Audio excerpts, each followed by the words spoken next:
사람 중에서 죽었다가 다시 살아난 사람은 없습니다.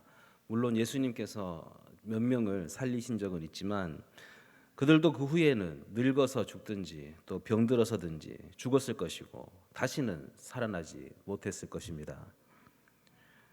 그런데 만일 누군가가 인간의 죽음의 문제를 해결할 수만 있다면 인간의 모든 문제는 저절로 다 해결이 될 것입니다.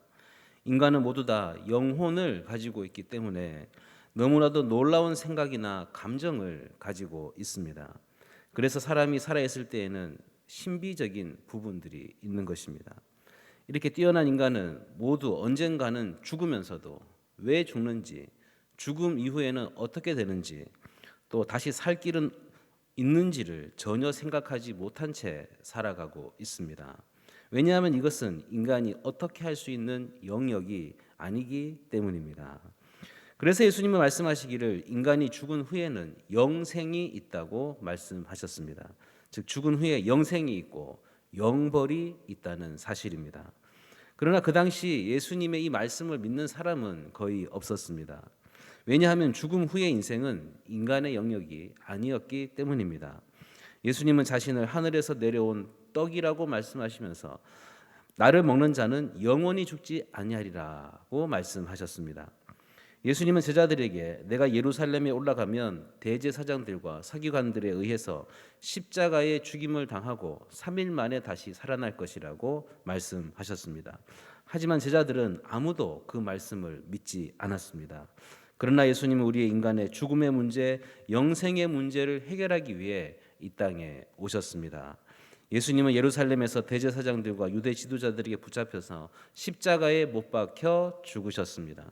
예수님은 완전히 죽으셨고 로마 군인들이 예수님의 옆구리를 창으로 찔러서 진짜 죽었는지를 확인했습니다. 그때 거기에 있던 모든 사람들이 예수님이 죽은 것을 확인했습니다. 예수님이 시체가 되어 무덤에 안치되었습니다. 예수님의 시신은 아리마대 요셉이라는 사람의 요구대로 세마포로 싸서 자신의 무덤에 장사되었습니다. 예수님이 당하신 고난은 차치하고 모든 것을 버리고 청년 예수를 따라다녔던 많은 사람들의 상실감과 자괴감은 이루 말할 수가 없었습니다. 시신을 수습하자마자 바로 안식일이 되었지만 그 안식일은 도무지 안식할 수 없는 안식일이었습니다. 예수님의 무덤은 아주 큰 돌로 봉해졌습니다. 그리고 대제사장은 로마 총독을 찾아가서 말합니다. 예수가 살았을 때 제자들에게 자기가 죽은 후 3일 만에 다시 살아난다고 말했는데 만일 예수의 제자들이 시신을 훔쳐가지고는 예수가 살아났다고 떠들게 되면 골치 아프니까 군인들을 보내어서 무덤을 잘 지켜달라고 요청했습니다. 그래서 예수님의 무덤은 당분간은 열어서는 안 된다는 로마 총독의 봉인이 되었습니다. 그리고 로마 군인들이 24시간 조를 짜서 무덤을 삼엄하게 지켰습니다. 사람들은 예수가 너무 세상을 모르고 날뛰다가 대제사장의 미움을 받아서 유대인의 왕이라는 그런 죄명을 뒤집어쓰고 사형당했다고 생각했습니다. 이제 예수님의 짧은 인생은 끝이 나 버렸습니다. 놀라운 말씀을 외치시고 병자를 고치시고 외롭고 고독한 자를 사랑해 주셨고 죽음까지 사람까지 살리셨던 예수님의 생애는 그렇게 사람들이 볼 때 너무나 비참하게 끝이 나버리고 말았습니다. 오늘 첫 번째는 죽은 예수님에게 일어난 일에 대해서 말씀해 주고 있습니다. 예수님은 그야말로 다른 인간들과 똑같은 죽음을 당하셨습니다. 양발과 양손에 못이 박혔을 때 너무나 심한 고통을 받으셨고 결국 십자가에 못 박히신 지 6시간 만에 운명하셨습니다. 예수님의 죽음은 다른 사람의 죽음과 다를 것이 하나도 없었습니다. 그런데 예수님이 죽으셨을 때 예수님 주위에는 이상한 일들이 일어나기 시작했습니다. 그것은 바로 땅이 진동하고 바위가 터지는 일이 일어났습니다. 오늘 본문 앞에 있는 27장 50절을 보시기 바랍니다. 예수께서 다시 크게 소리 지르시고 영혼이 떠나가시니라. 이에 성소 휘장이 위로부터 아래까지 찢어져 둘이 되고 땅이 진동하며 바위가 터지고.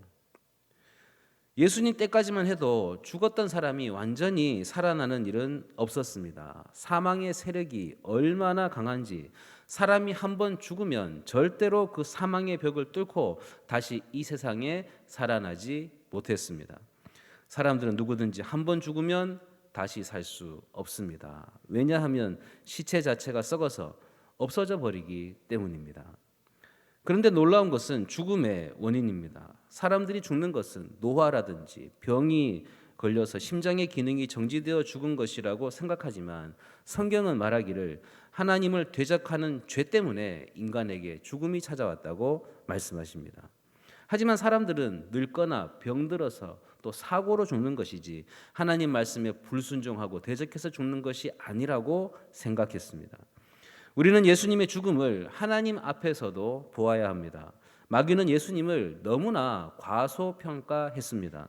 즉 예수도 인간이 되다 보니까 다른 인간과 다를 게 하나도 없고 또 자기가 인간을 대표한다고 해서 세례까지 받았고 자신이 죽는 것을 자원한다고 하니까 마귀는 얼씨구나 좋다고 하면서 예수님을 십자가에 못 박아 죽였습니다. 그러나 마귀가 과소평가했던 것이 뭔가 하면 예수님은 전혀 죄를 지은 적이 없다는 사실입니다. 예수님의 마음속에는 조금도 하나님께 반항하는 마음이 없었습니다. 또 악하고 추악하고 음란한 마음이 없으셨습니다. 하나님의 법을 완전히 순종하고 지키셨습니다. 고린도전서 15장 55절 56절에 보면 사망아 너의 승리가 어디 있느냐 사망아 내가 쏘는 것이 어디 있느냐 사망이 쏘는 것은 죄요 죄의 권능은 율법이라. 사망은 아주 아프게 쏘는 불 같은 것이 있어서 모든 인간을 쏘아서 가장 고통스럽게 죽였습니다. 그렇게 사망이 사람들을 병이나 사고나 전쟁으로 쏘아서 죽일 수 있었던 것은 모두 인간 안에 죄가 있었기 때문입니다. 이 모든 죄인들을 심판하는 것은 놀랍게도 하나님의 율법이었습니다. 그런데 만일 죄가 없고 율법을 전혀 어기지 않는 사람이 죽으면 그 사망은 깨어지게 되어 있습니다. 고린도전서 16장 54절에 이렇게 말씀하십니다. 이 썩을 것이 썩지 아니함을 입고 이 죽을 것이 죽지 아니함을 입을 때에는 사망을 삼키고 이기리라고 기록된 말씀이 이루어지리라. 마귀는 예수님을 다른 죄인들과 똑같이 사망에 끌고 내려갔습니다. 그런데 그는 죽여야 할 이유가 전혀 없는 분이셨습니다. 그분은 죄를 지은 적도 없고 율법을 어기신 적도 없고 하나님께 반항한 적도 한 번도 없습니다. 마귀는 죽여서는 안 되는 분을 죽였던 것입니다. 이때 놀라운 일이 일어나게 되었습니다. 그것은 사망의 권세가 흔들리면서 금이 가기 시작했습니다. 지금까지 사망의 세계는 철통 같았습니다. 인간 중에 어느 누구도 사망에 한번 들어온 후에는 빠져나간 사람이 없었습니다. 그러나 죄 없는 하나님의 아들을 죽였을 때 사막의 병은 금이 가기 시작했고 땅은 흔들리기 시작했습니다. 사망은 오히려 예수님에 의하여서 삼키어지기 시작했습니다. 그래서 예수님이 죽으실 때 예수님 주위에 땅들이 흔들리고 바위가 터지고 무덤이 갈라지기 시작했습니다.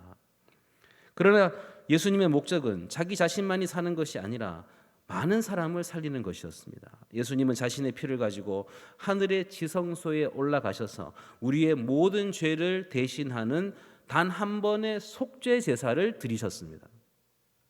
하나님은 예수님의 피가 모든 인류의 죄를 대신하고 그들을 다시금 살리는 데 충분한지를 천사들에게 물어보셨습니다. 천사들은 대답하기를 예수님의 피가 모든 천사들이나 모든 우주나 모든 인간들을 다 합친 것보다도 더 가치가 있는 것이라고 말했습니다. 예수님의 죽음은 사망의 세력을 깨뜨리기 시작했습니다. 왜냐하면 죄 없는 분이 죽으시면 사망이 깨어지게 되어 있었기 때문입니다. 3일의 시간이 흘렀습니다. 즉 예수님은 금요일 오후에 죽으시고 토요일 하루 종일 사망의 세계에 계셨습니다. 그리고 일요일 새벽이 되었습니다. 이때 모든 결정이 내려져 있었습니다. 예수는 죄가 없기 때문에 사망에 갇혀 있을 수 없다. 그리고 예수의 피는 모든 인간들의 죄를 대신하기에 충분하다. 사탄은 거짓말쟁이고 또 불법으로 하나님의 아들을 죽였기 때문에 모든 자격을 박탈한다. 그리고 예수 믿는 자들도 모두 다시 살아난다는 결정이었습니다.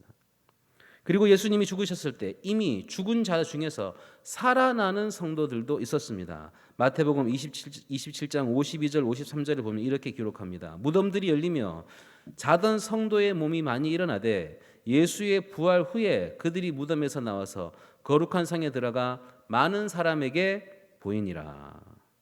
원래 죽은 성도들이 살아나려고 하면 예수님이 부활하시고 마지막 때가 되어야 하는데 성질이 급한 성도들은 이미 사망이 갈라진 틈으로 살아나왔던 것입니다. 오늘 두 번째는 부활의 첫 소식이 들려옵니다. 오늘 1절 말씀을 보시기 바랍니다. 안식일이 다 지나고 안식 후 첫날이 되려는 새벽에 막달라 마리아와 다른 마리아가 무덤을 보려고 갔더니 예수님을 믿고 갈릴리에서부터 따라다녔던 막달라 마리아와 여러 여인들이 있었습니다. 그들은 예수님의 십자가에 못 박혀 죽으시는 것을 보고 너무나 애통했습니다. 그들은 예수님이 돌무덤에 장사되는 것도 보았습니다. 그런데 너무 갑자기 돌아가시는 바람에 예수님의 시신이 대충 향유를 바르고 수의를 입혀서 장사 지내게 되었습니다. 그래서 여인들은 해지기 전에 돌아가서 급히 향품을 구입해서 일요일 새벽에 정식으로 예수님의 몸에 바르려고 준비했습니다. 그런데 그들의 걱정이 뭔가 하면 예수님의 무덤을 막고 있는 돌이 너무 커서 여인들의 힘으로는 옮길 수가 없었습니다. 그런데 여인들이 예수님의 무덤을 찾아갔을 때 놀라운 일이 일어나 있었습니다. 그것은 큰 지진이 나면서 돌문이 열려 있었고 천사들이 나타나고 무덤을 지키던 군인들은 사색이 되어서 엎드려서 벌벌 떨고 있었습니다. 예수님의 제자들은 모든 것이 다 끝났다고 생각해서 낙심해서 지금 어딘가에 숨어 있는데, 그러나 여인들은 죽은 예수님을 보기 위해 일요일 새벽 일찍 무덤을 찾아갔습니다. 그랬더니 무덤에는 엄청난 일이 일어나 있었던 것입니다. 2절에서 4절을 보겠습니다. 큰 지진이 나며 주의 천사가 하늘로부터 내려와 돌을 굴려내고 그 위에 앉았는데 그 형상이 번개 같고 그 옷은 눈같이 희건을 지키는 자들이 그를 무서워하여 떨며 죽은 사람과 같이 되었더라. 예수님의 무덤에는 이 무덤을 열 수 없다는 총독의 그 인장이 찍혀 있었고 로마 군인들이 조를 짜서 24시간 쉬지 않고 지키고 있었는데 아무 소용이 없었습니다. 지진이 일어나면서 땅이 흔들렸고 총독의 인장은 찢어져 버렸고 무덤을 막은 돌은 굴러져 있습니다. 그리고 하늘에서부터 천사가 내려와서 돌 위에 앉아 있는데 그 모습이 번개처럼 번쩍번쩍 또 빛이 났습니다. 아무리 용감한 로마 군인이라 할지라도 놀라고 쇼크를 받아서 얼굴이 흑빛같이 변하여 모두 엎드려서 죽은 자처럼 벌벌 떨고 있습니다. 예수님은 안식 후 첫날인 일요일 새벽에 죽음에서 당당하게 부활하셨습니다. 예수님의 차가웠던 시신은 따뜻해지기 시작했고 심장이 뛰기 시작하더니 눈을 번쩍 뜨시고 자리에서 벌떡 일어나셨습니다. 그리고 예수님은 바로 즉시 하나님 보좌 앞으로 가셔서 온 세상을 다스릴 수 있는 통치권을 받으셨습니다. 예수님이 죽어서 누워있던 자리는 수위만 남아 있었고 2명의 천사가 그 자리를 지키고 있었습니다. 천사는 여인들에게 예수님의 첫 부활의 소식을 전해 주었습니다. 5절과 6절을 보시기 바랍니다. 천사가 여자들에게 말하여 이르되 너희는 무서워하지 말라. 십자가에 못 박히신 예수를 너희가 찾는 줄을 내가 아노라. 그가 여기 계시지 않고 그가 말씀하시던 대로 살아나셨느니라. 와서 그가 누우셨던 곳을 보라. 이것이 인류 역사상 첫 번째 부활의 소식입니다. 즉 인간이 사망을 이기고 영생하는 길이 열린 것을 천사가 알려주었습니다. 예수님은 사망의 권세를 깨뜨리시고 부활하셔서 부활의 첫 열매가 되셨고 우리에게는 사망이 없어지게 되었습니다. 단지 우리는 영생으로 가는 과정에서 이 사망을 약간만 맛볼 뿐입니다. 예수님은 죽었다가 다시 살아나시면서 자신만 살아나신 것이 아니라 우리 모두를 살리실 수 있는 권세를 받으셨습니다. 비유를 든다면 예수님은 사망을 이길 수 있는 백신을 개발하셨는데 이 백신을 예수님 스스로가 맞으시고 살아나신 것입니다. 이 백신이 바로 복음입니다. 우리가 죽었다 살아날 때에는 그냥 살아나는 것이 아니라 가장 아름다운 모습으로 살아납니다. 가장 젊었을 때의 모습으로, 그리고 장애도 없고 아픔도 없고 전혀 영원히 죽지 않는 몸으로 예수님이 부활하셨을 때 그 모습으로 우리가 살아나게 될 것입니다. 오늘 세 번째는 예수님의 명령이 나오고 있습니다. 지금 제자들은 예수님이 엄청난 권세를, 사망의 권세를 깨고 부활하신 것을 믿지 못하고 로마 군인들에게 잡혀 죽을까 봐 벌벌 떨며 숨어 있습니다. 그러자 천사는 여인들에게 이렇게 말합니다. 7절에 보십시오. 빨리 가서 그의 제자들에게 이르되 그가 죽은 자 가운데서 살아나셨고 너희보다 먼저 갈릴리로 가시나니 거기서 너희가 배우리라 하라. 천사는 여인들에게 말합니다. 무서워하지 말라. 너희의 그 모든 떨림과 두려움을 멈춰라. 다시 사신 예수 그리스도가 너희를 진정케 하신다. 너희가 십자가에 못 박히신 예수를 찾는 줄 안다. 하지만 너희가 보듯이 그분은 여기 계시지 않고 말씀하시던 대로 살아나셨다. 우리의 모든 떨림과 두려움을 가라앉혀 줄 수 있는 분은 예수 그리스도 한 분이십니다. 부활하신 예수 그리스도 한 분이십니다. 그분은 죽음의 자리에서 십자가에 못 박혀 그대로 누워 있는 채 머물러 계시는 분이 아닙니다. 우리의 죽어버린 영과 죽어버린 생각과 이념 속에 매몰되어 계시는 분도 아닙니다. 그분은 말씀대로 언제나 살아서 움직이시고 역사하시고 행하시는 분이시고 그렇게 우리에게 와 보라고 하시면서 우리를 참으로 살려주시는 분이십니다. 그러니 빨리 가서 제자들에게 이르라. 그분이 죽은 자 가운데서 다시 살아나셨고 먼저 갈릴리에 가실 것이니 거기서 보도록 전하라고 말했습니다. 여인들은 부활하신 예수님을 보지 못했지만 천사들의 말을 듣고 두려움에 떨면서 제자들에게 달려갑니다. 8절에서 10절을 보겠습니다. 그 여자들이 무서움과 큰 기쁨으로 빨리 무덤을 떠나 제자들에게 알리려고 다름질할세 예수께서 그들을 만나 이르시되 평안하냐 하시거늘 여자들이 나아가 그 발을 붙잡고 경배하니 이에 예수께서 이르시되 무서워하지 말라 가서 내 형제들에게 갈릴리로 가라 하라 거기서 나를 보리라 하시니라. 여인들은 예수님이 살아나셨다는 말이 믿기지가 않았습니다. 그러나 그들은 일단 천사같이 생긴 사람들로부터 예수님이 살아나셨다는 말을 들었고 또 예수님이 시신이 없어졌기 때문에 그 사실을 전하기 위해 숨어 있는 제자들에게 달려갔습니다. 그런데 그 가는 길에서 예수님을 만났습니다. 막달라 마리아는 예수님이 다시 살아나신 것을 믿지 못하고 그분이 동산지기인 줄 알고 그에게 예수님의 시신을 어디로 옮겼냐고 물어보았습니다. 그때 예수님은 마리아에게 익숙한 목소리로 마리아야 라고 하시니까 마리아는 라삐님 하면서 예수님의 발을 붙잡았습니다. 예수님은 여인들에게 평안하냐고 물으십니다. 지금 여인들은 정신이 없습니다. 그런 여인들에게 예수님은 무서워하지 말라고 말씀하십니다. 평안하냐는 말은 그 당시 통용되었던 인사였지만 이 말에는 의미가 담겨 있습니다. 기쁨이라는 말과 평안하냐는 말의 어근은 같습니다. 기쁨이 생겨나서 제자들한테 달려갈 때 예수님이 평안하냐고, 즉 너희에게 기쁨이 있냐고 물으신 것입니다. 방금 전까지 두려움과 떨림으로 혼미하던 그들이 이제 기뻐하며 평안하게 되었습니다. 예수님이 직접 그 기쁨이 자신에게서부터 온 것임을 확인시켜 주셨고 또 확언해 주셨습니다. 여인들은 예수님의 발을 붙잡고 경배합니다. 그럴 수밖에 없습니다. 우리 존재를 회복시켜 주신 하나님께 우리가 그분을 경배하는 것 외에는 달리 할 수 있는 게 없습니다. 하지만 주님은 우리가 덥석 붙잡을 만큼 친밀한 분이시기도 하지만 발을 만지며 경배할 수밖에 없을 정도로 거룩하신 분이기도 하십니다. 경배를 받으신 예수님은 마지막으로 무서워하지 말라고 말씀하십니다. 그리고 내 형제들에게 가서 전하라고 말씀하십니다. 예수님은 자신을 철저하게 버렸던 자들도 형제라고 말씀하십니다.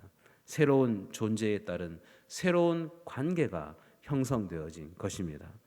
이제 무서움은 없습니다. 여인들은 모든 두려움이 사라진 채 제자들에게 이 말씀을 전하기 위해 달려갑니다. 예수님이 죽으셨다가 살아나셨으니 이제 세상은 어떻게 되는 것일까요? 예수님은 먼저 자신을 잡아가고 못 박은 자들을 찾아가서 복수하시지 않을까요? 이제 예수님은 온 세상을 뒤집어 엎으실 수 있지 않을까요? 그런데 예수님은 아무것도 두려워하지 말라고 말씀하십니다. 예수님은 갈릴리에서 제자들을 만나기 전에 예루살렘에서 2번 제자들을 만났습니다. 그 이유는 서로가 너무 보고 싶어서 기다릴 수가 없었기 때문입니다. 이미 갈릴리에서는 500명 이상 되는 성도들이 예수님을 만난 것 같습니다. 그런데 사람들 중에는 예수님을 보고도 믿지 못하는 자들이 있었다고 기록하고 있습니다. 16절과 17절을 보겠습니다. 11 제자가 갈릴리에 가서 예수께서 지시하신 산에 이르러 예수를 배웠고 경배하나 아직도 의심하는 사람들이 있더라. 예수님께서 11 제자를 예루살렘에서 만나셨지만 모든 믿는 자들을 만나기에는 예루살렘이 적합하지 않았습니다. 그래서 예수님은 갈릴리에서 지적해 주신 산에서 모든 믿는 자들을 만나 주셨습니다. 옛날에는 병 고침 받으러 예수님께 가자고 했지만 이제는 부활하신 예수님을 만나러 가자고 하면서 성도들이 그곳에 모여들었던 것입니다. 만일 인간이 죽지 않을 수만 있다면 우리는 걱정할 게 아무것도 없을 것입니다. 죽지 않는데 무엇을 걱정하겠습니까? 설령 우리가 죽는다 해도 다시 우리가 젊게 살아갈 수 있다면 걱정할 게 아무것도 없을 것입니다. 이것이 바로 복음의 능력입니다. 예수님은 18절에서 자신의 권한을 말씀해 주십니다. 예수께서 나와 말씀하여 이르시되 하늘과 땅의 모든 권세를 내게 주셨으니, 예수님은 죽었다가 다시 살아나심으로 더 높아지셨습니다. 예수님은 하늘과 땅의 모든 권세를 아버지께로부터 받으셨습니다. 예수님은 온 세상을 통치하시고 심판하실 권한을 받으셨습니다.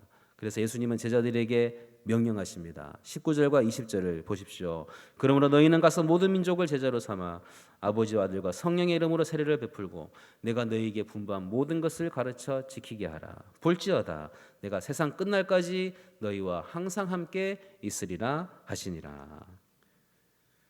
예수님은 제자들과 우리를, 저와 여러분을 이 세상에 밀사로 보내셨습니다. 즉 모든 민족이 가서 이 죽은 생명을 살리는 복음을 전하라고 저와 여러분을 보내신 것입니다. 정치나 경제나 전쟁은 모두 주님이 다 알아서 하실 것입니다. 우리는 그저 복음만 붙들고 복음만 전하면 되는 것입니다. 여기 보면 아버지와 아들과 성령의 이름으로 세례를 주라고 말씀하십니다. 아버지와 아들과 성령의 이름이 나란히 나옵니다. 이제부터는 성령의 시대가 열리고 교회의 시대가 열리고 복음의 시대가 열린다는 뜻입니다. 또 하나님께서 성부, 성자, 성령 삼위일체인 것을 알게 되었습니다. 그리고 내가 너희에게 분부한 모든 것을 가르쳐 지키게 하라고 말씀하십니다. 그래서 교회는 예수 믿는 사람들에게 세례를 베풀어야 합니다. 왜냐하면 세례 받는 것은 내가 하나님께 처음으로 순종하는 것이기 때문입니다. 그래서 세례 받지 못하도록, 학습받지 못하도록 사탄이 얼마나 방해를 하는지 모릅니다. 이 세례를 베푸는 것은 교회의 중요한 사명입니다. 사랑하는 여러분, 평안하지 못한 여인들, 근심과 슬픔에 쌓여 있는 이 여인들, 천사의 메시지를 듣고도 무서움과 기쁨의 감정이 뒤섞여 있던 이 여인들에게 예수님이 물으십니다. 평안하냐? 부활하신 예수님께서 여인들에게, 우리에게 물으시는 첫 번째 말씀입니다. 평안하냐? 온갖 기대가 무너져 버려 더 이상 기댈 곳이 없다고 여겨지는 이 땅의 백성들에게, 때로는 깊은 절망과 낙심 속에 살아간 우리에게 죽음에서 살아나신 예수님께서 물으십니다. 평안하냐? 우리가 그리던 영웅으로서의 존재가 다 산산이 부서져 버린 그 땅에 부활하신 예수님이 나타나셨습니다. 부활하신 예수님이 평안하지 못한 여인들에게, 평안하지 못한 우리들에게 다가오십니다. 두려움과 걱정으로 불안해하는 우리에게 부활의 예수님이 다가오십니다. 죽음의 두려움 가운데 놀라서 살아가는 인생들에게 영원한 안식과 평안을 가져다 주는 분으로 부활 예수께서 우리에게 다가오십니다. 죄의 눌림과 압박 속에서 하나님을 쳐다보는 것조차 엄두 내지 못하는 죄인된 우리에게 예수님께서 우리와 하나님을 화해의 존재로 샬롬의 예수로 다가오십니다. 무엇인가에 쫓기듯 분주하게 살아가는 우리에게 샬롬의 예수님이 찾아오십니다.